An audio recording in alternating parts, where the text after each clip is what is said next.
hii katiba inatarajia marekebisho makubwa kwa idara ya polisi. Unajua kwa katiba ile mzee, rais akiamuka ghafla anasema hata police officer ambaye alikuwa inspector of police akitaka awe commissioner of police, tutasikia tu PPS ikitangaza namna hiyo. Sasa hiyo ni historia. Kutoka wiki ijayo, yule ambaye atakuwa inspector general of police, na pia wamebadilisha jina, sio police force, ni police service. Inspector general wa polisi, jina ipelekwe bungeni, wabunge waidhinishe au wakatae. Na kwa hivyo ikiwa mtu jina itapelekwa huko kwa sababu amekuwa sijui chairman wa football club hii kama hii ingine, wabunge hawataidhinisha. Pia kuna Police Service Commission na wamepatiwa independence ya kikatiba. Na haa ndio watakuwa wakishughulika, ndio watakuwa wakisema ni nani atajiunga na kikosi cha polisi, training, promotion na kadhalika. Kwa hivyo tunatarajia sura ya polisi itabadilika kabisa. Lakini pia ukiangalia kile kipengele cha human rights, fundamental rights, wanahitajika wakuambie unawekwa, the people are now put at the center ya hii katiba na heshima yao. Akuambie ni kwa sababu gani, ni makosa gani umeshafanya kabla ya kukuarrest. Na kwa hivyo tunatarajia, unaona majaji wote wanatarajia wajiuzulu, wapitie vetting. Ni kwa sababu walikuwa na security tenure kwa kikatiba.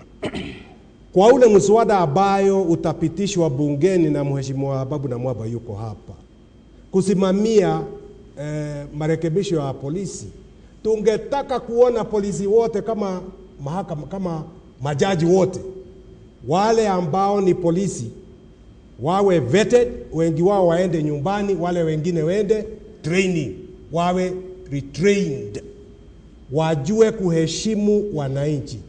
Hatusemi ukifanya makosa hutatiwa baroni, lakini uheshimiwe. Hii mambo ya kuingia nyumbani kwako usiku bila kukuambia chochote, polisi watii sheria na kazi yao waifanye kuambatana na sheria. Mimi nina uhakika tutaona mabadiliko mengi. Before a police officer arrests you, lazima akwambie ni makosa gani umeshafanya. Na sasa umepatiwa nafasi ya kuenda mahakamani kushtaki hao polisi, kusema haki zako zimevunjwa. Hii katiba ni mzuri kwa mwananchi wa kawaida, kwa haki za mwananchi wa kawaida bila shaka. All right.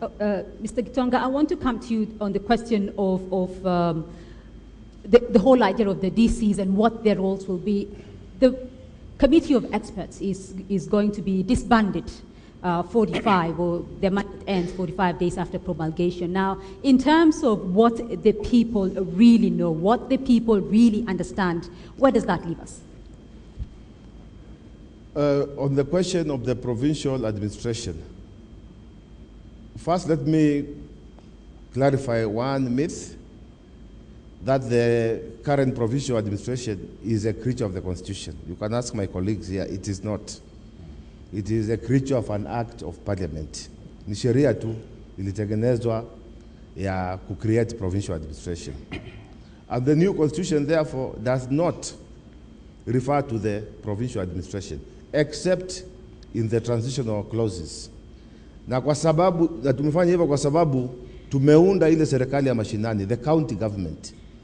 The county government is what is the structure that will be responsible for your welfare at grassroots level.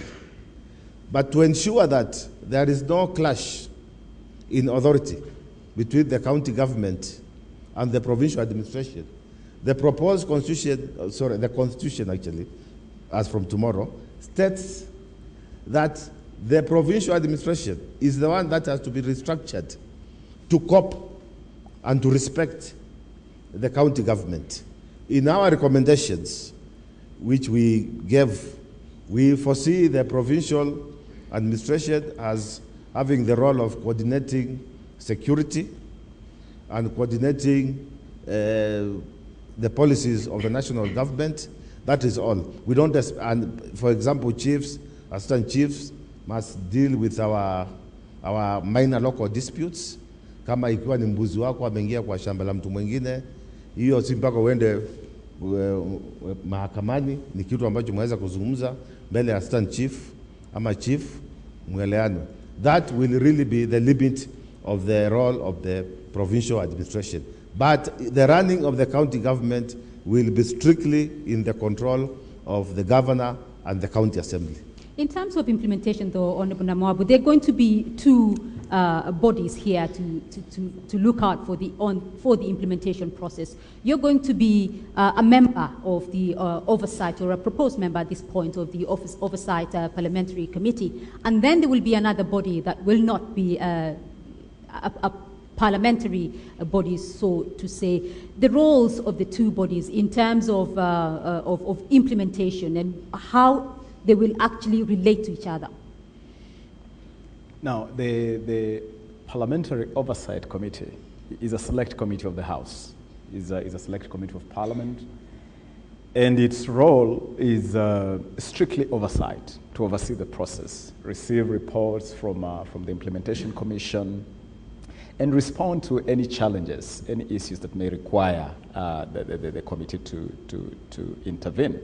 But the actual implementation, the day-to-day actual work of implementation, is the responsibility of this Implementation Commission. That is where everything is going to happen. That is going to be like the engine room of the whole implementation process. The Parliamentary Committee is purely an oversight organ. All right, I'm going to take another couple of questions. Yes, go ahead, please. My name is Pascaline, and I would want to know, as Kenyans, we have had another constitution that was, the one that was there before this one that we are going to pass tomorrow.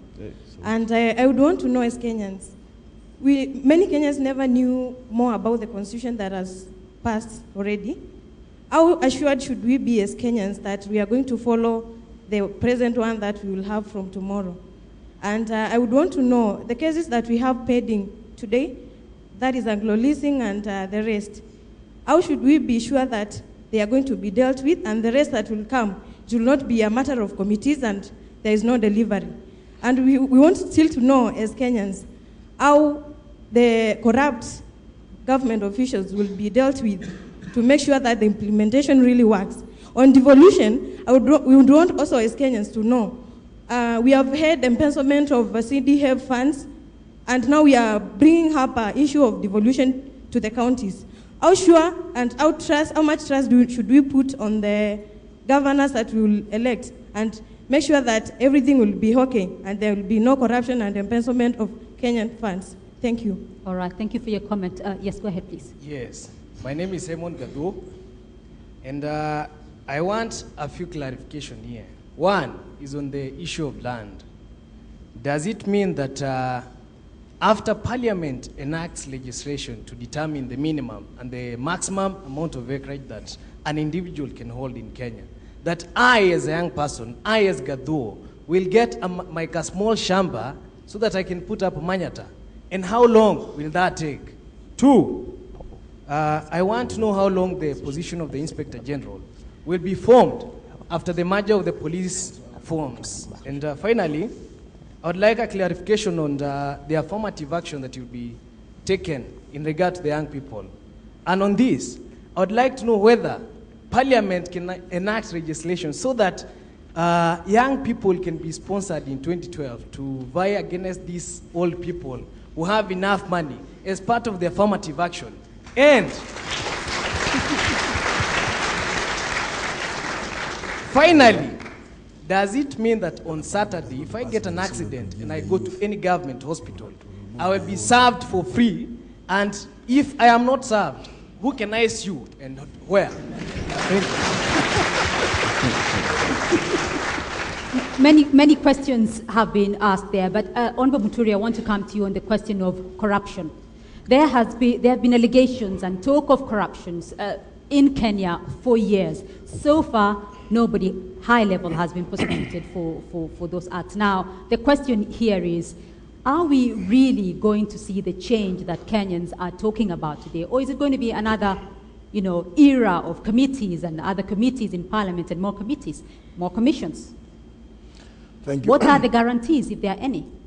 I think the guarantee that I think I can pick from the new constitution is this, that Do you feel the guarantees are sufficient?